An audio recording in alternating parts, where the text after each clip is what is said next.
الحمدللہ رب العالمین والصلاة والسلام علی سید الانبیاء والمرسلین اما بعد فاعوذ باللہ السمیع العلیم من الشیطان الرجیم بسم اللہ الرحمن الرحیم رب اشرح لی صدری ویسر لی امری واحلل عقدۃ من لسانی یفقہوا قولی اللہم صلی علی سیدنا محمد وعلی آل سیدنا محمد وبارک وسلم۔ ہائر ویلیو انسٹیٹیوٹ کے زیر اہتمام رمضان کوئز کورس کے سلسلے کے آج کے درس کا موضوع اعتکاف اور اس کے فضائل و مسائل پر مبنی ہے۔ اعتکاف رمضان المبارک کی خصوصی عبادت ہے۔ وہ بندہ جو سراسر بندگی کے لیے بنایا گیا تھا، دنیا نے اسے غافل کر دیا، آداب زندگی سے نا آشنا ہوا، لذت آشنائی سے بیگانہ رہا، راز محبت نہ پا سکا، دنیا کے طمع و لالچ میں پھنسا رہا، دو اور دو چار کے چکر میں زندگی گزار دی، متاع آخرت سے بے سر و سامان رہا اور غلامی مصطفیٰ کو نہ پہچان سکا، غم ہجراں کا طالب نہ بنا، مسجد میں آیا تو بھی بحث و تکرار کر کے چلتا بنا، کیونکہ آداب محبت سے واقف نہ تھا، حب الہی سے بیگانہ تھا، عشق مصطفیٰ صلی اللہ علیہ وآلہ وسلم کے بغیر کیسے مزہ پاتا۔ اللہ کو اپنے بندے پر پیار آیا، رحمت خداوندی کی بہار آئی، روزوں کا مہینہ آ گیا۔ اللہ نے چاہا اے بندے غفلت کو چھوڑ، حرص و طمع کی زنجیروں کو توڑ، میرے دربار عالی میں آ، چند روز میری حضوری میں بیٹھ، دنیا سے منہ موڑ، مسجد کے کونا میں گوشہ نشیں ہو جا، من کی دنیا آباد کر، بتانے وہم و گما سے خالی و ذہن ہو جا، خیالات کو ترک کر دے، خواہشات کو فنا کر دے، بیوی بچوں سے علیحدہ ہو جا، حتیٰ کہ تیرے دل میں میری محبت کے سوا کچھ نہ رہے، پھر ہمہ میری یاد میں مصروف ہو جا، اپنی غفلت پر نادم ہو جا، اللہ کی محبت کو غنیمت جان، جو موقع ملا اسے فضل خداوندی سمجھ، چند روز کی خلوت ہے لیکن اس خلوت میں جلوت ہی جلوت ہے، راز و نیاز ہے، جذب و مستی کا جام ہے، اور یہ وہ مقام ہے جہاں اللہ اور بندہ ہے۔ نکارہ حق آواز دے رہا ہے کہ آقا سے مانگنے کا وقت ہے، اے اللہ اور اس کے رسول صلی اللہ علیہ وسلم کے غلاموں، مانگ لو جو مانگنا ہے۔ آج بارگاہ رب العزت میں اٹھے ہوئے ہاتھ کبھی خالی نہیں رہ سکتے، حتیٰ کہ رحمت خداوندی پکار اٹھی کہ اے بندے تو میرا بنا، میری خاطر تو نے سکون و آرام چھوڑا، چند روز کی تکلیف برداشت کی، جا تو میرا ہے اور یہ دنیا تیری ہے۔ اعتکاف کی قدر پوچھنی ہے تو کسی اللہ کے محرم راز سے پوچھو، اعتکاف جاننا چاہتا ہے تو کسی اللہ والے کا دامن جو ہے وہ تھامو، انوار اعتکاف جاننا چاہتا ہے تو اللہ کے حضور اعتکاف کی راتوں میں سجدہ ریز ہو کے دیکھ، دین و دنیا کی سربلندی چاہتا ہے تو اعتکاف میں اللہ کے حضور ہاتھ اٹھا کے دیکھ، گناہوں کی توبہ اور مغفرت چاہتا ہے تو آقا کے دربار میں چشمے نم سے گڑ گڑا کے دیکھ، اگر ولایت اور بزرگی چاہتا ہے تو اعتکاف میں زہد و ریاضت کر کے دیکھ، اگر وصل حق چاہتا ہے تو اعتکاف کی راتوں میں قیام و سجود کر کے دیکھ، لذت شوق و نیاز چاہتا ہے تو اعتکاف میں اپنے قلب و روح کو یاد الہی کی تسبیح بنا کے دیکھ، گویا کہ ہر مانگنے والے کو وہی کچھ ملتا ہے جس کا وہ طالب ہوتا ہے۔ اے بندہ مومن، جب اعتکاف کے فیوز و برکات ہی اتنے ہیں کہ جن کا شمار نہیں، تو پھر تو بھی ادھر آ، اعتکاف کر، کیا معلوم کہ فرصت زندگی ملے یا نہ ملے۔ زندگی کے لمحات تو وہی اچھے ہیں جو اللہ کی یاد میں گزر جائیں، کیونکہ مسلمانوں کے لیے یہ عظیم انعام ہے جس کی قدر و قیمت صرف محرم راز ہی جانتے ہیں۔ اعتکاف اللہ کو راضی کرنے کے لیے بہت بہترین ذریعہ ہے۔ اعتکاف کی سب سے بڑی فضیلت یہ ہے کہ اعتکاف ان محبوب عبادات میں سے ہے جن سے اللہ بہت جلد راضی ہو جاتا ہے، کیونکہ اس عبادت میں انسان اپنے تمام دنیاوی کام چھوڑ کر اللہ تعالیٰ کے گھر میں جا بیٹھتا ہے، اس کی چوکھٹ کو پکڑ لیتا ہے اور چند دن یکسو ہو کر محو عبادت رہتا ہے، جس سے اللہ تعالیٰ کی خاص نظر عنایت ہوتی ہے۔ یہی وجہ ہے کہ اعتکاف میں قرب الہی دوسری عبادات کی نسبت بہت جلد حاصل ہوتا ہے، اس لیے اس کی شان بہت نرالی ہے۔ اعتکاف کی فضیلت و اہمیت کے لیے یہ بات ہی کیا کم ہے کہ حضور صلی اللہ علیہ وسلم نے ہمیشہ اس کی پابندی فرمائی اور اسے کبھی ترک نہیں فرمایا۔ اعتکاف ایسا عمل ہے کہ اس کا ثواب نیکیاں ہی نیکیاں ہیں۔ اس کے متعلق حضور صلی اللہ علیہ وسلم کی یہ حدیث طیبہ ہے۔ حضرت ابن عباس رضی اللہ تعالیٰ عنہ فرماتے ہیں کہ رسول اکرم صلی اللہ علیہ وسلم کا ارشاد ہے کہ جو شخص اعتکاف کرتا ہے وہ گناہوں سے بچا رہتا ہے اور نیکیوں سے اسے اس قدر ثواب ملتا ہے کہ جیسے اس نے تمام نیکیاں ہی نیکیاں کی ہوں۔ اخلاص کے ساتھ ایک دن اعتکاف کرنے کا بھی بہت اجر ہے۔ حضرت عبداللہ بن عباس رضی اللہ تعالیٰ عنہما سے روایت ہے کہ رسول اکرم صلی اللہ علیہ وآلہ وسلم نے فرمایا، جو شخص ایک دن کا اعتکاف اللہ کی رضا اور خوشنودی کے لیے کرتا ہے تو اللہ اس کے اور دوزخ کے درمیان 3 خندقوں کی دیوار قائم کر دیتا ہے، اور ایک خندق کا فاصلہ زمین و آسمان کے فاصلے سے بھی زیادہ ہے۔ اور ایک اور مقام پر حضور صلی اللہ علیہ وسلم نے اعتکاف کی فضیلت کے بارے میں یوں فرمایا۔ حضرت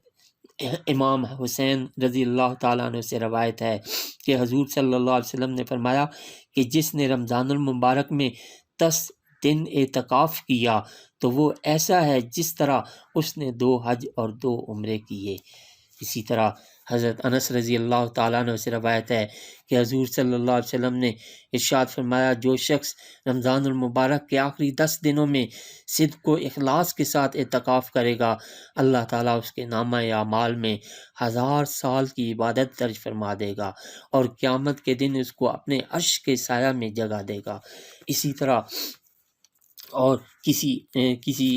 روایت میں 300 شہیدوں کا جو ہے وہ ثواب درج ہے، اور کسی روایت میں کہ اس اعتکاف کرنے والے کو جو ہے وہ فرشتوں کی ہم نشینی جو ہے وہ نصیب ہوتی ہے۔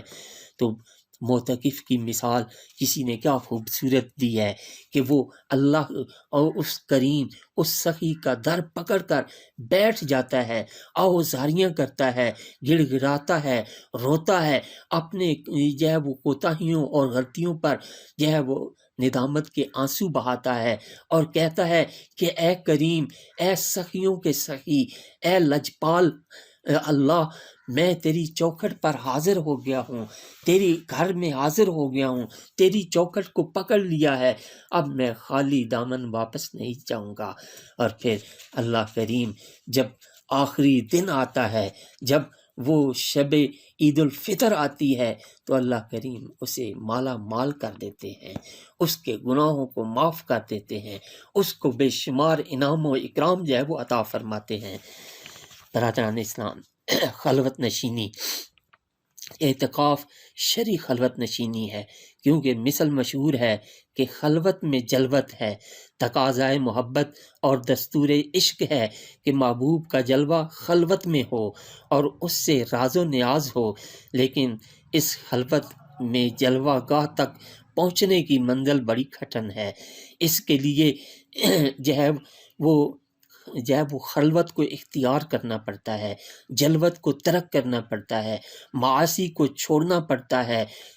بازار اور دنیا کی رنگینیوں سے جو ہے وہ منہ موڑنا پڑتا ہے، تب جا کر اس خلوت میں جلوت نصیب ہوتی ہے اور اس کے روحانی جو ہے وہ ثمرات اور فیوز و برکات حاصل ہوتی ہیں۔ رسول اکرم صلی اللہ علیہ وسلم کے اعتکاف کے بارے میں اکثر احادیث ہیں جو ہمارے لیے آپ صلی اللہ علیہ وسلم کے معمولات جاننے کا واحد ذریعہ ہیں۔ حضور صلی اللہ علیہ وآلہ وسلم رمضان المبارک کے آخری عشرے میں عموماً اعتکاف کیا کرتے تھے۔ یہی وجہ ہے کہ آخری عشرے میں اعتکاف کرنا سنت ہے۔ ام المومنین سیدہ عائشہ صدیقہ رضی اللہ تعالیٰ عنہ روایت کرتی ہیں کہ رسول اللہ صلی اللہ علیہ وآلہ وسلم اپنی حیات طیبہ میں رمضان المبارک کے آخری عشرہ میں اعتکاف کرتے تھے۔ اس کے بعد آپ صلی اللہ علیہ وسلم کی ازواج مطہرات اعتکاف کرنے لگیں۔ اسی طرح حضرت عبداللہ بن عمر رضی اللہ تعالیٰ عنہ روایت کرتے ہیں کہ رسول اللہ صلی اللہ علیہ وآلہ وسلم رمضان کے آخری عشرے میں اعتکاف بیٹھا کرتے تھے، اور 20 دن کا بھی نبی کریم صلی اللہ علیہ وسلم نے اعتکاف فرمایا۔ کہ حضرت ابی بن کعب رضی اللہ تعالیٰ عنہ سے روایت ہے کہ رسول اللہ صلی اللہ علیہ وسلم ہر سال 10 دن کا اعتکاف فرماتے۔ ایک مرتبہ سفر پیش آ گیا تو اگلے سال 20 روز کا اعتکاف فرمایا۔ اس حدیث پاک میں یہ بتایا گیا کہ جس سال آپ نے اعتکاف نہ کیا اس کی وجہ ایک جو ہے وہ سفر تھا، تو اس کے اگلے جو ہے وہ رمضان المبارک میں آپ صلی اللہ علیہ وسلم نے 20 دن کا جو ہے وہ اعتکاف فرمایا۔ اور سرکار دو عالم صلی اللہ علیہ وسلم کس جگہ جو ہے وہ اعتکاف بیٹھتے تھے، تو سرکار دو عالم صلی اللہ علیہ وسلم کے بیٹھنے کی جگہ کو بھی صحابہ اکرام میں یا اپنی احادیث میں ذکر کر کے محفوظ کر دیا۔ فرمایا کہ سرکار دو عالم صلی اللہ علیہ وسلم جو ہے وہ ستون توبہ کے پیچھے جو ہے ستون سریر کے ساتھ جو ہے وہ اعتکاف جو ہے وہ بیٹھا کرتے تھے۔ حضور صلی اللہ علیہ وسلم کے اعتکاف کی جگہ ستون سریر کے پاس بھی ستون سریر کے پاس تھی، کیونکہ ام المومنین سیدہ عائشہ صدیقہ رضی اللہ تعالیٰ عنہ کا حجرہ اس ستون کے بالکل ساتھ تھا۔ برادران اسلام، اعتکاف کے متعلق جو ہے وہ اس کا مفہوم کیا ہے، اس کا لغوی معنی کیا ہے اور اس کا اصطلاحی معنی کیا ہے۔ اعتکاف کا لغوی معنی ایک جگہ اپنے آپ کو پابند کرنے، روکے رکھنے یا ٹھہرے رہنے کے ہیں، اور اس کا اصطلاحی معنی یعنی جو شرعی معنی ہے، جو شریعت کے لحاظ سے علماء و فقہا نے متعین کیا ہے کہ اللہ تعالیٰ کی رضا کی خاطر عبادت کرنے کے لیے مسجد میں خود کو ٹھہرانے کا نام اعتکاف ہے۔ اور عام طور پر شرعی اصطلاح میں اس سے مراد ایسی عبادت ہے جس میں مسلمان مقررہ مدت کے لیے دنیا سے الگ ہو کر یاد الہی کے لیے مسجد میں بیٹھ جاتا ہے، اور یہ عبادت عموماً رمضان المبارک کے آخری عشرے میں کی جاتی ہے۔ اب اس اعتکاف کے ارکان کتنے ہیں؟ تو اعتکاف کے لیے چند چیزوں کا ہونا ضروری ہے جنہیں ارکان اعتکاف کہا جاتا ہے۔ اگر یہ چیزیں نہ ہوں تو اعتکاف نہ ہوگا، لہٰذا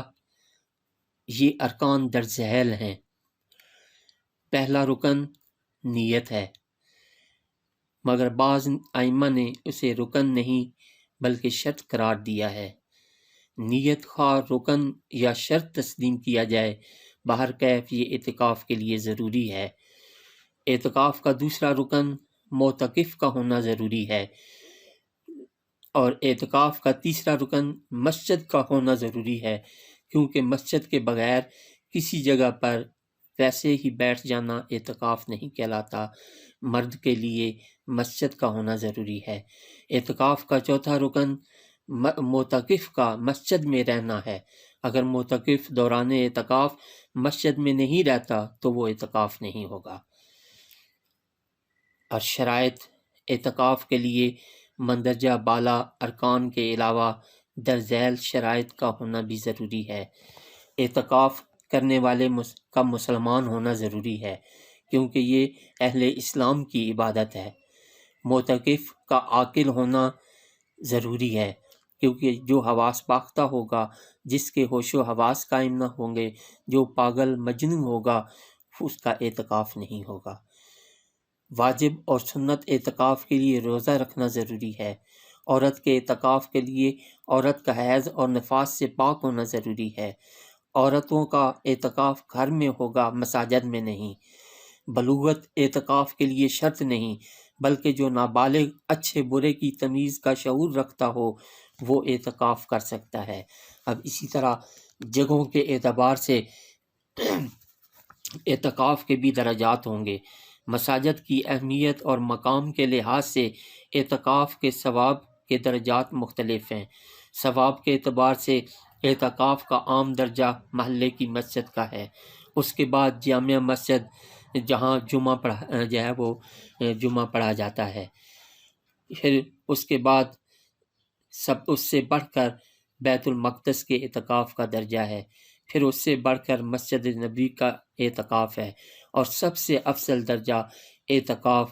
مسجد حرام کا اعتکاف ہے، کیونکہ یہ مسجد خانہ کعبہ کی نسبت کی وجہ سے